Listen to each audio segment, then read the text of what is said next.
Hello friends, I am Chevee. Welcome to my shed. How are you doing today? How's life in your world? How's things where you are? Please let me know in the comments because I love to hear from you every day. It's awesome. I'm doing good, and today I wanted to talk to you about something that I meant to talk to you about last week and I completely forgot, and that is self-help books. I've never been one to read self-help books. I find that they are just shallow at best, and so I just kind of avoid them. I'm just going to leave it at that.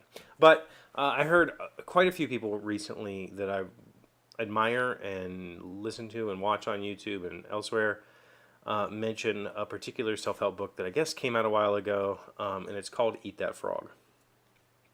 So I went to my local library. They don't have a paperback, but they had what's it called? Audiobooks. So, and there was a huge queue for it. So I was like, well, it's obviously very popular, so let me get in on this. So I put myself in the queue, and I got it, and it's a very, very short book for one. It's like maybe a couple hours at most. I don't even feel like it was that much, like 90 minutes of audio.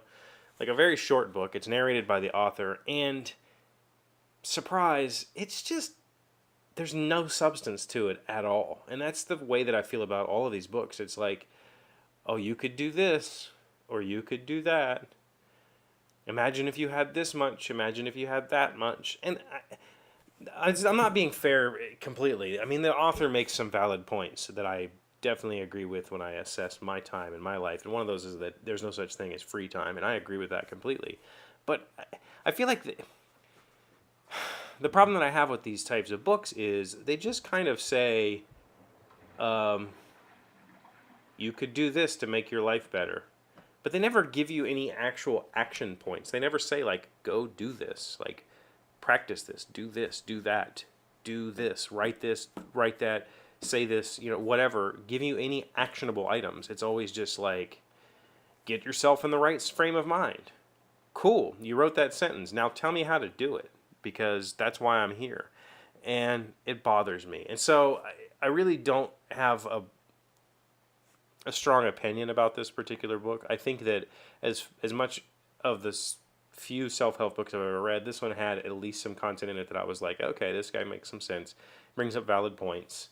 He has the standard, like, such and such quote, Abraham Lincoln said blah, blah, blah at the start of every chapter, which is just like some wanking that I can't stand. But other than that, like, there is some actual substance to the book. He does give you some ideas about how to put your life back in shape.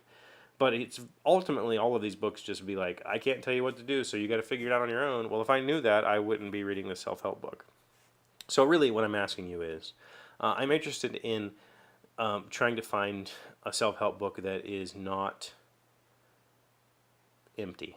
And since I don't know the genre at all, I'm looking for recommendations. Do you know of any? Have you read any self-help books that have really helped you move forward? And let me know what they are. And it could be, on any topic.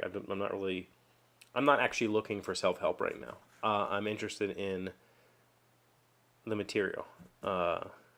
So, I don't care if it's about how to get through pregnancy or whatever. Just general life stuff. That's fine. Just tell me something that you liked. Put it in the comments, and maybe I'll pick it up and read it, and then we can have a discussion about it later. That's all I have for you today.